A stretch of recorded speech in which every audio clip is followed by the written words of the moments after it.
Hey guys, it's Celine, back out again. It's Monday today, the 8th of April. We've had a couple of really nice days out here, weather-wise. The weather is going to turn colder again for a couple of days because April, that's what happens right here. I feel I'm a bit more encouraged, so that's why I'm here. I'm gonna try to do a little undoing of my this here, and at the same time try to entertain you if possible. For however long this is going to be, I've no idea at the moment. So if you want to hear the story of this weird set of little items here and why this is the way it is and how it's going on my end and all the rest of it, you're very welcome to be here for a little bit, and I will just try and talk our way through some of it. I've had a bit of a bothersome week. Last week I managed to sort of strain my my knee, the muscle at the back of my knee somehow. Just getting on my bike, it went plop in there and it hurt like the devil. And so I've been babying myself mostly and I'm sitting also with one leg up on a stool here with a pillow underneath and it doesn't hurt at the minute because I also did take some painkillers earlier. And I had a cold before that, and I've had, I'm in menopause and I've had things with that, and it's one thing after the other, I swear to God. So I haven't been on YouTube at all over the past weeks again, and I don't like it. So I'm gonna try and make an effort here to because I want to actually sort of reevaluate what I've been doing. So this is going to be a witchy check-in, obviously. It's one of those super cute little, see, it's like a translucent plastic completely button that has all these little floaty bits in. I am all about the translucent with floaty bits. That makes me happy. I have made this bag a while ago for my little Radiant Way Spirit Tarot that's in here, like so, see? And it has this button, which is kind of similar. I've noticed now it's not from the same shop, I don't think, but it would very easily, you would think that it would be possible that they're from the same manufacturer. So it's like kind of like mother of pearl bits in there, but they're probably plastic, even though this one would be mother of pearl and that one as well. It's the same kind of manufacturing process, and I like bits of either glass or beads that are glass with that kind of floaty bits in. That makes me very happy. So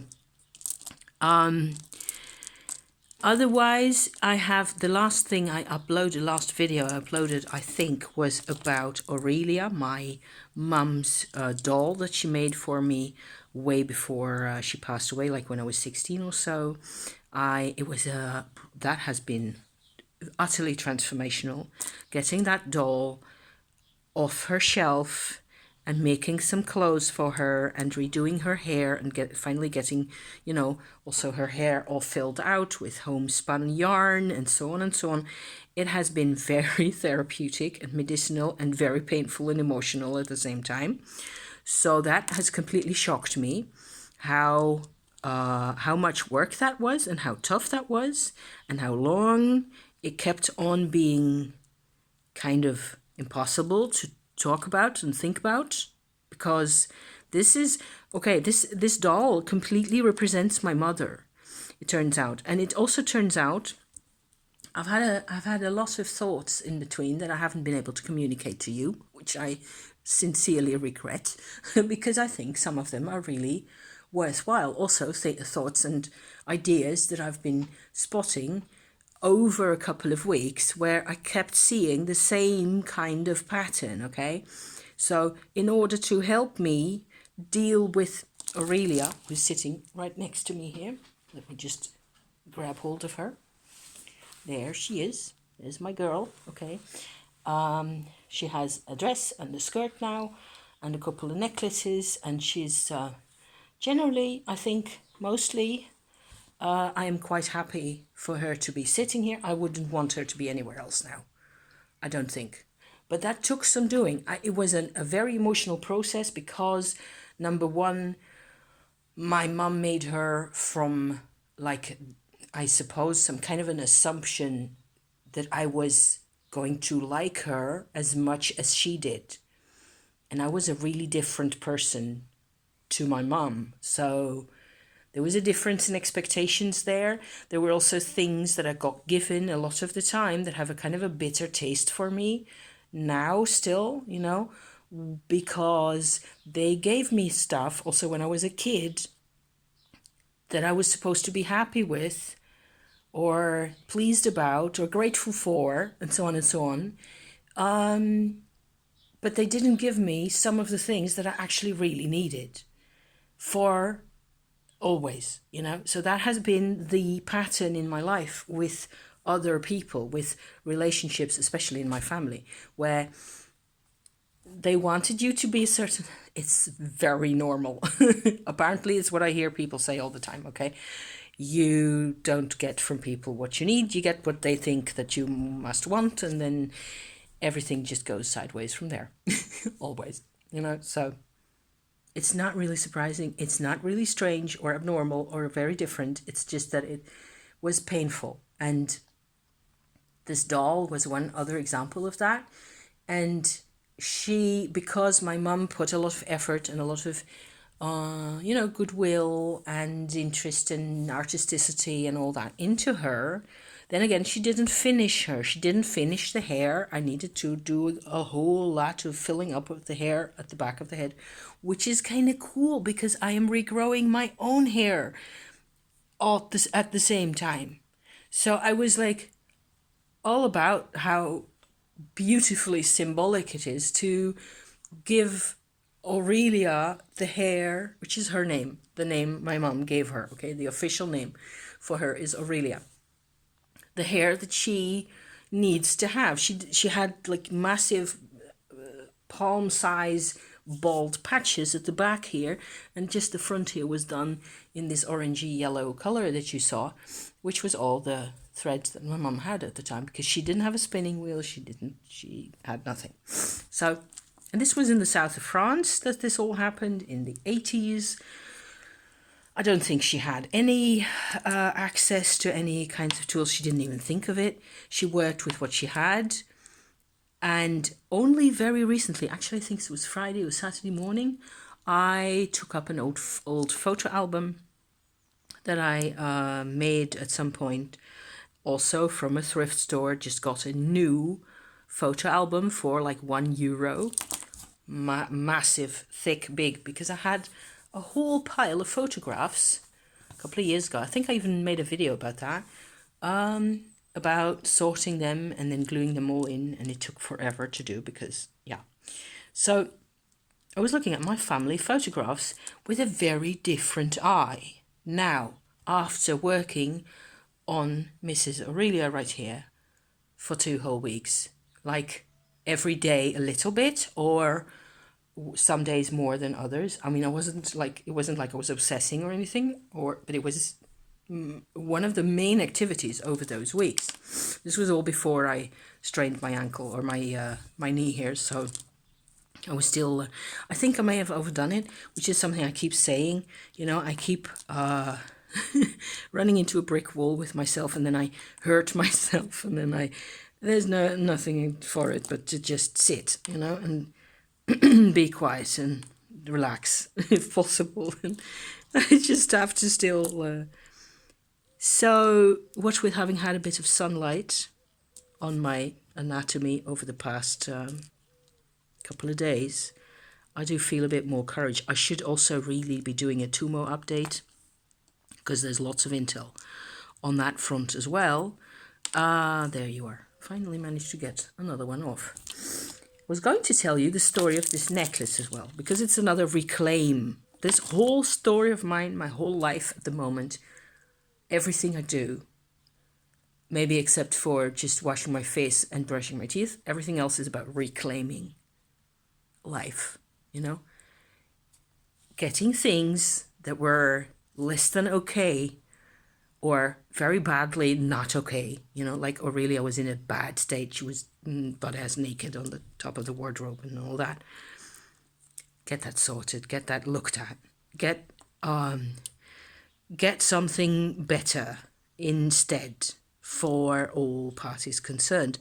And it's very therapeutic, as I was saying. So as I was saying also, I had ideas and thoughts about how it is that my mum made this doll for me, and I didn't really know what to do with her at the time. I didn't see the point that much, and only when I was looking at the photo album did I, because my mum was actually born in Indonesia before the war, before the Second World War, and she was in a concentration camp as a kid from 8 to 11 when she was there. So I have photographs of her as a kid, like 5 or 6 or so, and they look really happy and everything seems to be completely fine and dandy in that family. But I know that it wasn't, that my granddad was actually, you know, they were very strict parents, and they used the belt on the kids at the time. Giving up on this one. So very much not okay. And my mum she's had to finally sort of have a way of interacting with her father, whom she never forgave. This is tough content, I know, but it's in the past, and she never dealt with it. And I realized, probably the most important thing that I've realized, which does have nothing to do with the necklace even or the doll, but everything to do with the photographs, is that I found, sorry for the sniffiness, I don't know where that comes from, I just had coffee. I realized that when I got those photographs, it's very typical of my family, okay?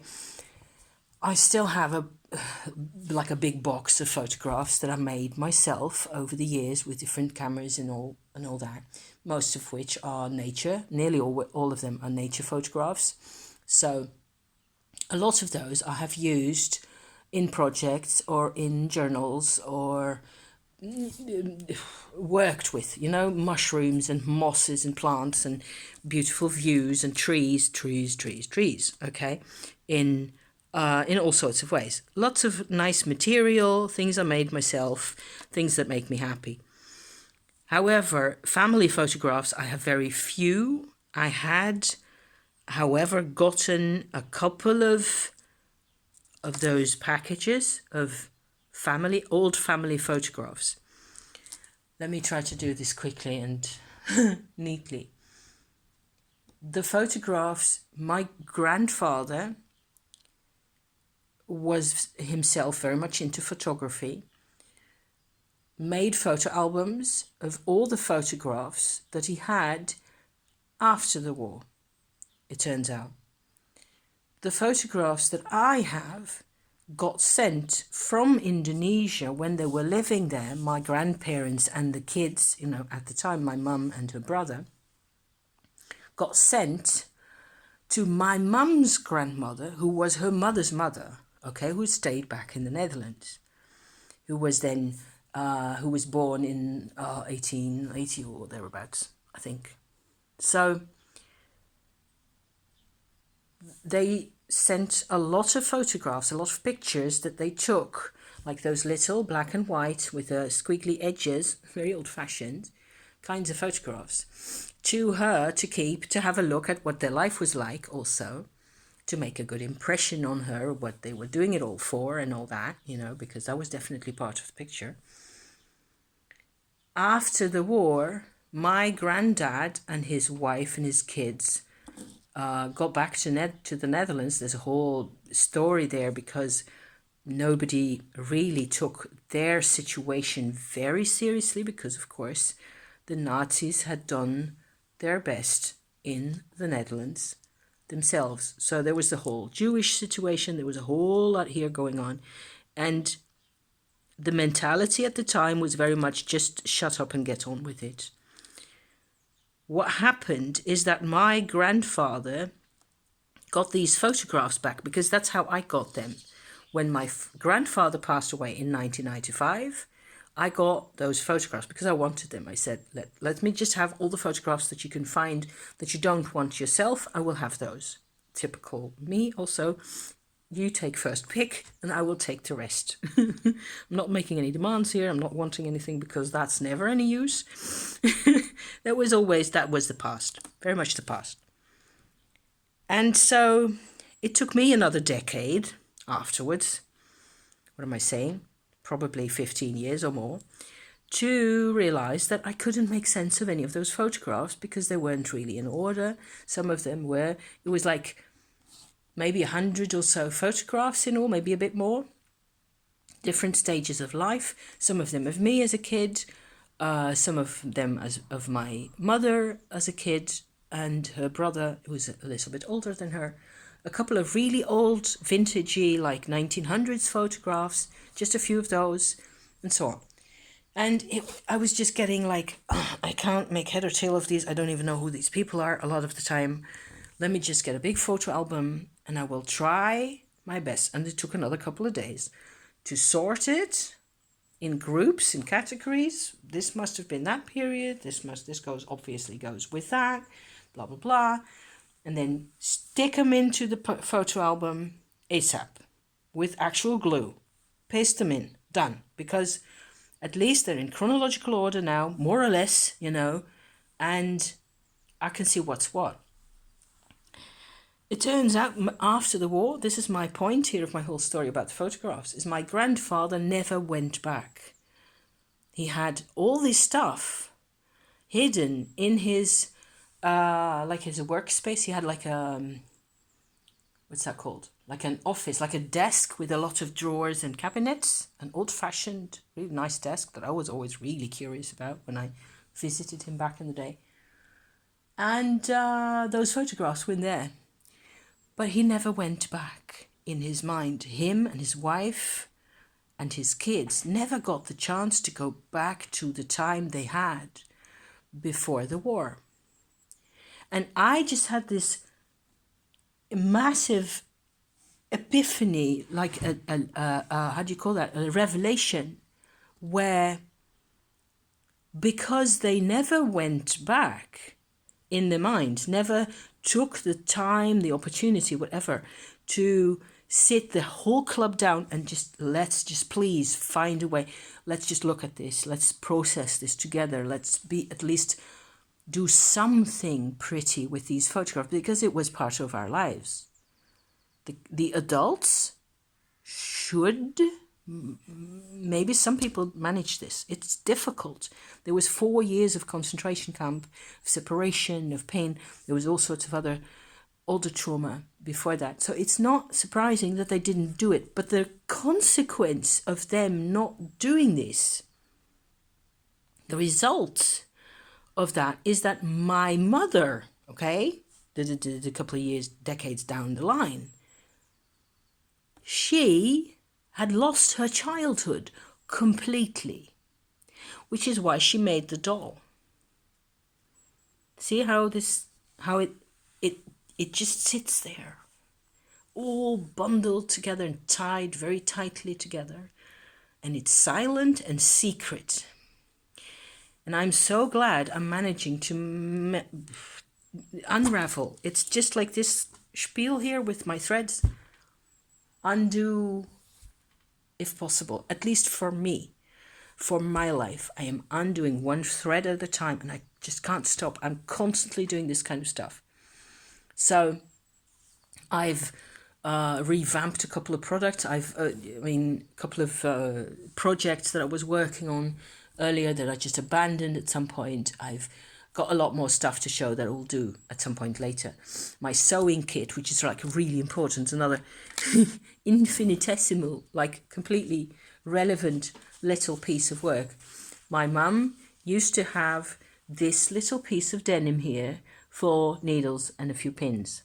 and it sat in a little like a purse that you could shut close, like one of those purses with those metal handles that you can just snap closed like that, with one of these, a seam cutter, and a couple of bobbins, and a couple of buttons, and the general junk.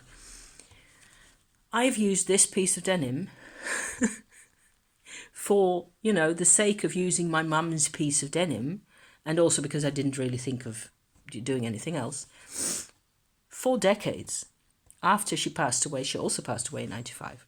So for years and years, I've used this piece of denim and have the needles, sting in my fingers and so on. And it was just not practical. I've remade this with another piece of denim on the back and a piece of linen from an old blouse that I've used a lot. And it nicely folds, boom, like so now. And you don't have needles going into your fingers anymore since yesterday. Wow. This is a thing I use 3 times a week, always, to just, fix a seam on something. It's really very easy. It's what I've learned to do. I'm not a seamstress. I have not thought to do this. Grandfather didn't think to revisit the good memories that they had, and then the result is that all they had was pain and anger and bottled up frustration and all that kind of stuff forever. And that's what I grew up with, because I was my mother's daughter. I didn't know any of this. Everybody was always really friendly towards me, as I've said a couple of times, made it really hard to understand why everybody was having such a hard time with each other in my family. My ancestors, like my parents, my grandparents, everybody was having a hard time with everybody else except with me. So I grew up like not understanding why everything had to be so hard. Why are they like this? And am I the only one who wants peace and harmony? Why is life so difficult? Why is it so unpredictable? Why do people shout for out of nowhere? Why am I held accountable for things that I have no idea how I got here? And it's all of a sudden everything's my fault and all that. My mum was really good at blaming me for things so it was really hard.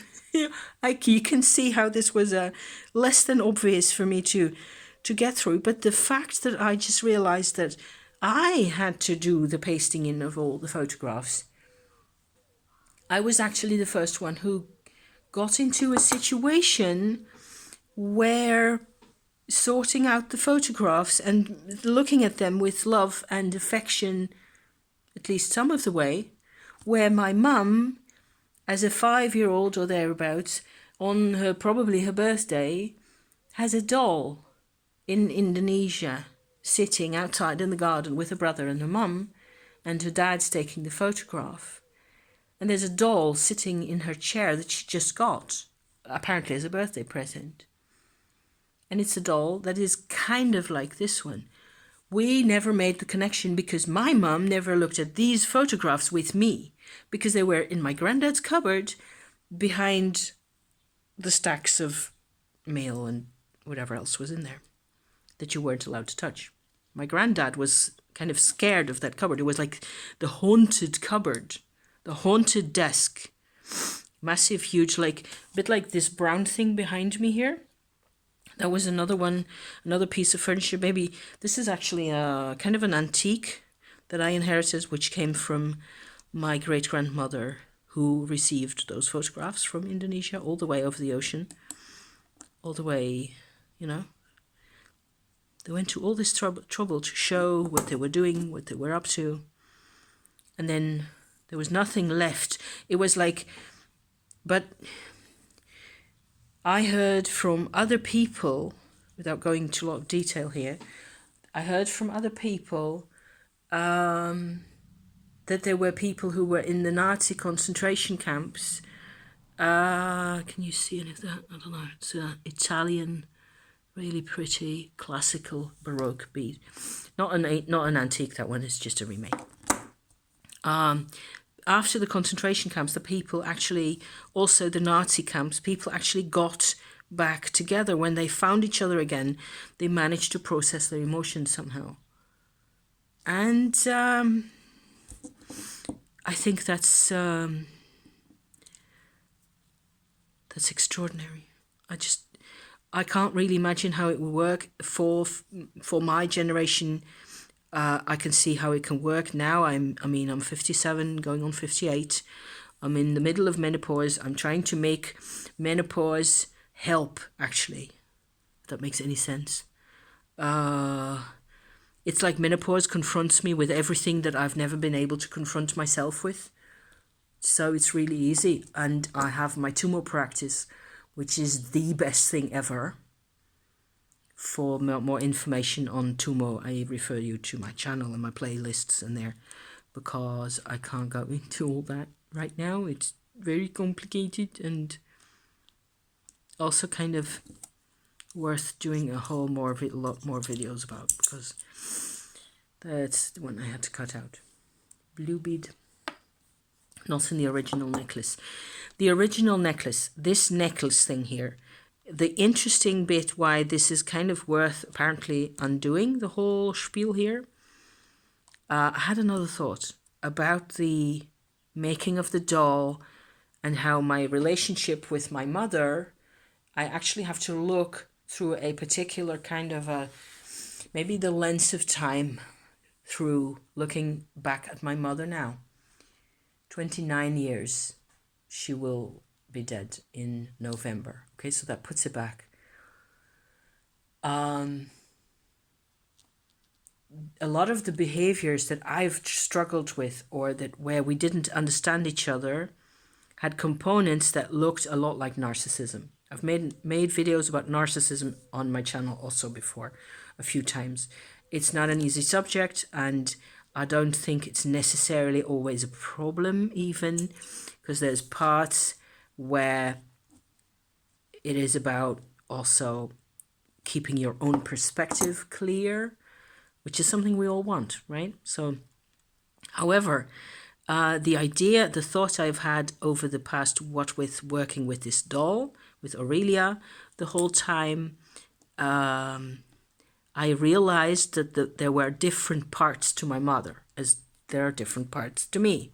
What a big surprise, okay?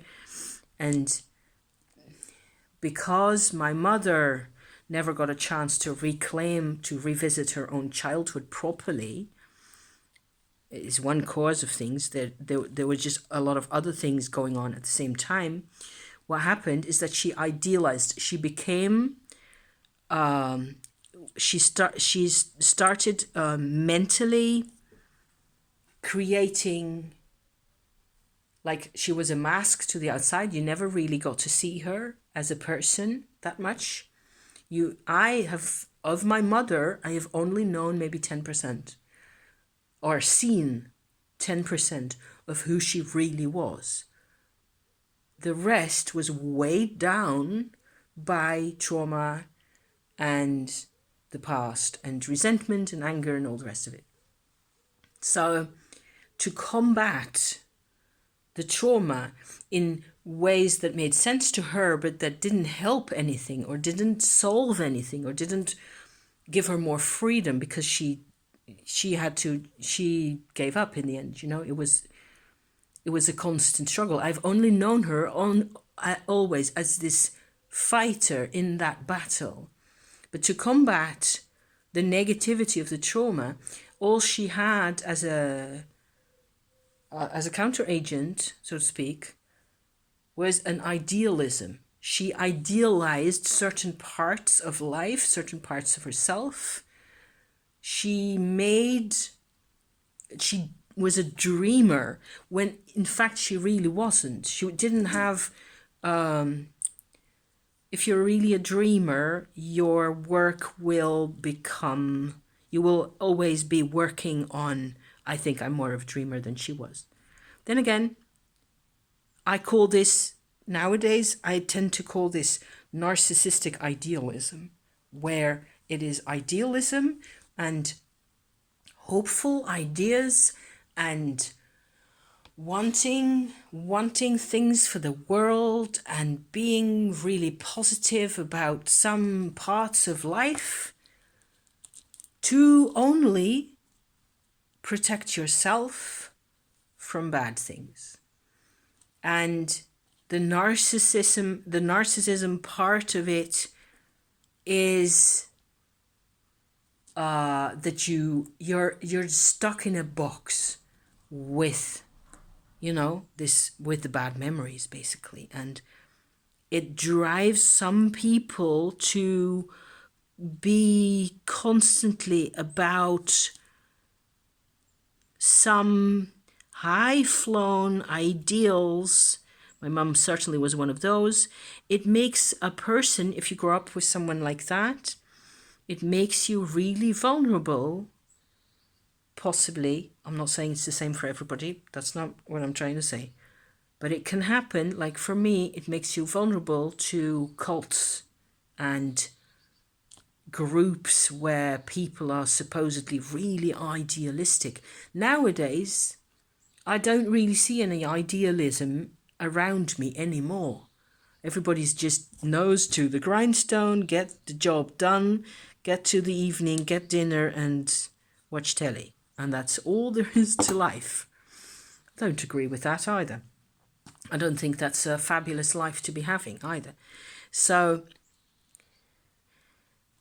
I found the term narcissistic idealism to be really hopeful.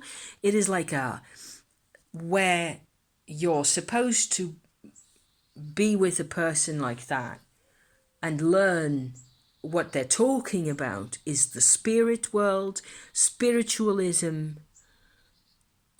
spiritual growth, personal growth, a lot of those things. And it's not real. I find it pains me to say, but I just have never really seen any of those idealistic people do any personal growing, if I may be so blunt. I don't know how else to put it. It's just that it never really worked out. It never became what they were saying it was supposed to look like. And I'm thinking of other kinds of contexts as well, not just in my family. But I've always found it really suspicious when people are big time, they're big on healing, but they're not healthy themselves. They can't sort out which is why I love my tumo, because that's not an idea at all. It's really very much a test whether, you're supposed to be able to feel the difference, and if there's no difference, there's no change. So there's been a lot of changes for me in my life. So this is all part of that. Getting more courage is one of the best results of Tumo for me. Getting more and more courage and getting even in the most painful and difficult kinds of circumstances, I find that I am still so stubborn, and so I just keep going, and I'll give myself a day or so to take a break, but I will just also, and a part of it is probably also narcissistic idealism, because I just can't let that go. I'm like that myself. Why shouldn't I be exactly like that myself? It's just that I did get I also got a lot of better, I don't know. It's easy to jump to conclusions but I thought the idea was quite helpful. It made me understand my mother a bit better. So there's that. That was the thing about the doll also coming from a part of my mother that I can care about. And in that sense, I'm really very glad that she's sitting here next to me now, and that I managed to make her, a couple of things that she looks presentable and nice. And it's been a way to reconnect with the positive part of my mother that is definitely there, that I always knew was there, but that got buried. And my whole relationship with her was completely buried under a ton of bricks with, misery and problems. So that's that situation. I found it really healing and helpful, but it was a lot of work and it was also quite painful. The necklace here that I'm working on, which is probably the last bit of story that I want to share at this point. I see the sun's back out. I didn't think it was going to be back out. See? Plastic Ganesh. Amazing. Is there another one of those, or is there just one? There's one Ganesh, it turns out. Or maybe I just kept one of each and the rest I chucked away. It's quite possible. Plastic Ganesh, a plastic like a crossroads kind of a symbol, and a magical hand like that with a lotus and a circle symbol in the middle there. See that? Will that focus? Let me see. Maybe you can see what that looks like. Very Indian. I think I just kept the 3 of these and tried to combine with the beads, combine it into something I might actually wear or use. I found the necklace at one, it was like an old furniture warehouse. It was really weird because it was like it was left there and nobody wanted it, and they just said to me, "Oh, you're interested? Take it," and I took it. It was one of those things that I've clung onto for years, and now I feel like it still connects me to the work I did back then, which was in incense trade. I was a salesperson for an incense company at the time, and this was one of the addresses in my client files that I didn't know who they were. I just assumed that years later I was supposed to at least visit at least once, you know. I had seen the address, the place, I suppose, and noticed that they weren't the kind of shop that would need me to be. I don't know when I went. Maybe I went fairly quickly. Truth is, I hang on to the Ganesh and the these beads, the pink and red and the green one, like that. Those were together on this like thin, plasticky, sort of glittery piece of thread. They were just hanging on a stand somewhere amid a couple of other things. And this was a shop there where they sold second-hand furniture, I think. So like a thrift store, but for furniture only. And somebody put that there, and I just brought it along. And I tried to turn it into this whole confabulation with all the other really beautiful Italian beads and whatnot, and those don't belong in there. So the buttons, the plastic buttons, are fine. And there are a couple of other things in here, like the, do I still have that? Yes.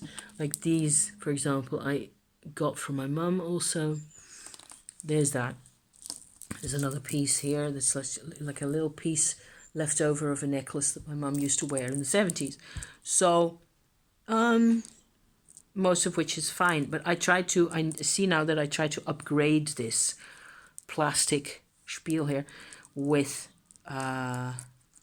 other types of really fancy glass beads that really don't do anything for the whole. The glass beads should be on a separate project somewhere else where they really shine and where they really belong. And oh yeah, this is a very simple one. Let me just go snip up, then we have this whole lot together like so. So somehow these, I think there was one more of these or one more of the others and it was broken or something, and that's why I just discarded that. Old items that have been on your path for a long time seem to me always to have some kind of special value. Things that just for the sheer fact that it has been with you on your path for that long. That alone is already, for me, an indication that I want to do something with this. I have been hanging on to this for so long, so let me see what I can do with it. That kind of thought. I feel that way very strongly. I always want to recuperate and reclaim. Look how pretty that is.